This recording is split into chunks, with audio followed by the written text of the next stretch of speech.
सरकार कर्मचारी भविष्य निधि संगठन को बड़े स्तर पर अपग्रेड करते हुए एक महत्वाकांक्षी रिफॉर्म एजेंडा यानी कि ईपीएफओ 3.0 लॉन्च करने की तैयारी कर रही है, जिसके तहत एक बेहद आधुनिक और फ्लेक्सिबल पेंशन स्कीम को देश में लागू किया जाएगा, जो मौजूदा एम्प्लॉय पेंशन स्कीम यानी कि ईपीएस के मुकाबले कहीं अधिक व्यापक, लचीली और फायदेमंद होगी। इस नई योजना के जरिए सबसे बड़ा सामाजिक और आर्थिक प्रभाव ये होगा कि ये केवल पारंपरिक कॉर्पोरेट हाउस या फैक्ट्रियों में काम करने वाले नियमित वेतनभोगी कर्मचारियों तक ही सीमित नहीं रहेगी, बल्कि इसके दायरे में पहली बार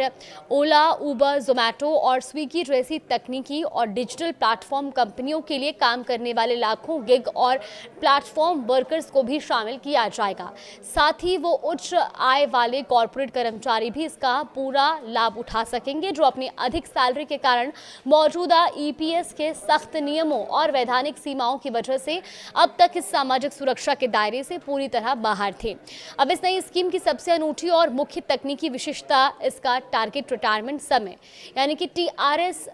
रखा गया है। और टीआरएस में ये होता है कि इसके आने के बाद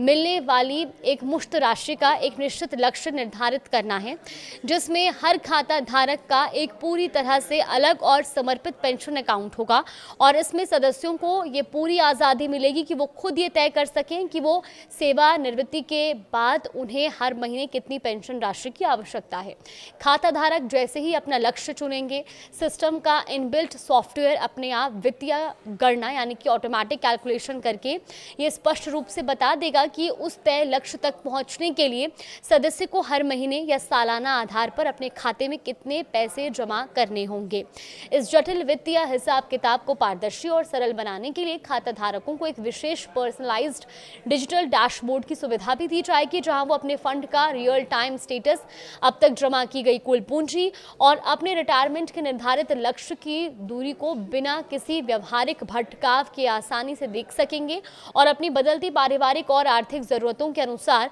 इस लक्ष्य को जीवन में कभी भी संशोधित या बदल भी सकेंगे। पारंपरिक भविष्य निधि यानी कि पीएफ खातों के विपरीत, जहां केवल कर्मचारी और उसकी नियोक्ता कंपनी ही पैसा जमा करते हैं, इस नई योजना में मल्टी सोर्स कंट्रीब्यूशन पैसे जमा करने के अलग अलग विकल्प की व्यवस्था भी की गई है, जिसके तहत बेहद कम आय वाले गरीब कर्मचारियों के पेंशन खातों में सरकार अपनी तरफ से सह योगदान यानी कि को कंट्रीब्यूशन दे सकती है, जबकि गिग वर्कर्स के मामले में उन्हें रोजगार देने वाली एग्रीगेटर कंपनी अनिवार्य रूप से योगदान देंगी। और इसके अलावा कॉर्पोरेट सोशल रिस्पॉन्सिबिलिटी यानी कि सीएसआर फंड, विभिन्न गैर सरकारी संगठन, एनजीओ और साथ ही सामाजिक दान देने वाली संस्थाएं यानी कि थर्ड पार्टी भी इस विशेष पेंशन खाते में स्वेच्छा से वित्तीय योगदान कर सकेंगी। इसी डिजिटल सुगमता के अंतर्गत ईपीएफओ एक क्रांतिकारी यानी कि वन टू मैनी सिस्टम लाने जा रहा है, जिसका सीधा मतलब ये है कि देश के प्रत्येक नागरिक को एक ही यूनिवर्सल अकाउंट नंबर यानी कि यूएएन से कई अलग अलग कंपनियां या विभिन्न डिजिटल प्लेटफॉर्म्स को एक साथ लिंक किया जा सकेगा, जो विशेष रूप से उन गिग वर्कर्स के लिए एक बहुत बड़ा वरदान साबित होगी जो अपनी आजीविका के लिए एक ही समय में कई अलग अलग प्लेटफॉर्म्स पर स्वतंत्र रूप से काम करते हैं और अब वो अपने विभिन्न नियोक्ताओं से आने वाले पीएफ और पेंशन के पैसे को एक ही खाते में बेहद आसानी से ट्रैक और प्रबंधित भी कर पाएंगे। ये नई पेंशन योजना वर्तमान में चल रही नेशनल पेंशन सिस्टम यानी कि एनपीएस से बहुत अलग और कहीं अधिक स्वतंत्रता देने वाली होगी, क्योंकि एनपीएस में रिटायरमेंट के बाद फंड की निकासी और एन्युटी खरीदने के नियम बेहद कड़े और जटिल हैं। लेकिन इस नई स्कीम में ईपीएफओ 55 साल की उम्र से ही अपने मेंबर्स को ये बड़ी छूट देने पर गंभीरता से विचार कर रहा है कि वो अपने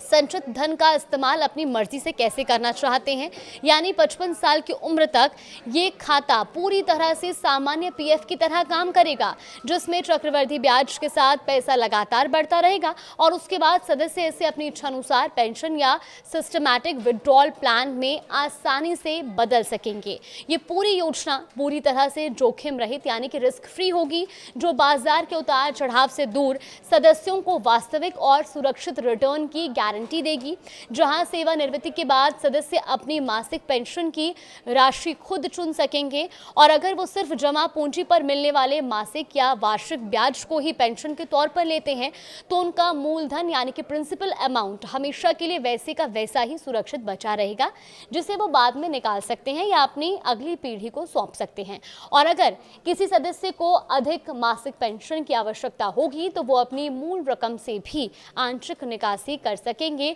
और समय के साथ अपनी वित्तीय स्थितियों के अनुसार इस मासिक भुगतान में बदलाव भी कर सकेंगे। इसके अलावा इस ऐतिहासिक प्रपोजल में सदस्य के पूरे परिवार की सामाजिक और वित्तीय सुरक्षा का भी विशेष ध्यान रखा गया है, जिसके अंतर्गत एक समर्पित फैमिली बेनिफिट फंड बनाने का प्रावधान शामिल किया गया है ताकि किसी अप्रिय स्थिति में सदस्य की मृत्यु के बाद उसके पति, पत्नी, बच्चों या आश्रित अनाथ बच्चों को भी निरंतर पेंशन का लाभ मिलता रहे। और इसके साथ ही पुराने ईपीएफ और जीपीएफ योजनाओं में जमा पुराने पैसों को भी बिना किसी नुकसान के इस नई आधुनिक पेंशन स्कीम में आसानी से ट्रांसफर करने की छूट दी जाएगी ताकि खाता धारक अपने रिटायरमेंट फंड को और अधिक बड़ा और मजबूत बना सके। हालांकि मौजूदा समय में ये पूरी तरह से महत्वाकांक्षी योजना केंद्र सरकार के उच्च नीतिगत स्तरों पर गंभीर बातचीत और समीक्षा के दौर में है, जिसके लिए ईपीएफओ के वरिष्ठ अधिकारी सिंगापुर जैसे विकसित देशों के सेंट्रल प्रोविडेंट फंड यानी कि सीपीएफ जैसे सफल रिटायरमेंट मॉडल्स का बहुत बारीकी से अध्ययन और विश्लेषण कर रहे हैं, जिसका मुख्य और अंतिम उद्देश्य देश में कोड ऑन सोशल सिक्योरिटी यानी कि सामाजिक सुरक्षा संहिता को जमीनी स्तर पर प्रभावी ढंग से लागू करना है ताकि भारत के इतिहास में पहली बार असंगठित क्षेत्र के गिग और प्लेटफॉर्म वर्कर्स को एक मजबूत और कानूनी सामाजिक सुरक्षा कवच प्रदान किया जा सके। हालांकि सरकार द्वारा अभी तक आधिकारिक तौर पर यह पूरी तरह से तय और घोषित नहीं किया गया कि इस विशाल योजना को जमीनी स्तर पर कौन सी विशिष्ट सरकारी या नोडल एजेंसी लागू करेगी और इसकी राष्ट्रव्यापी शुरुआत किस निश्चित तारीख से की जाएगी। फिलहाल इस पूरी खबर को लेकर आपका क्या मानना है, हमें कमेंट बॉक्स में अपनी राय जरूर दें।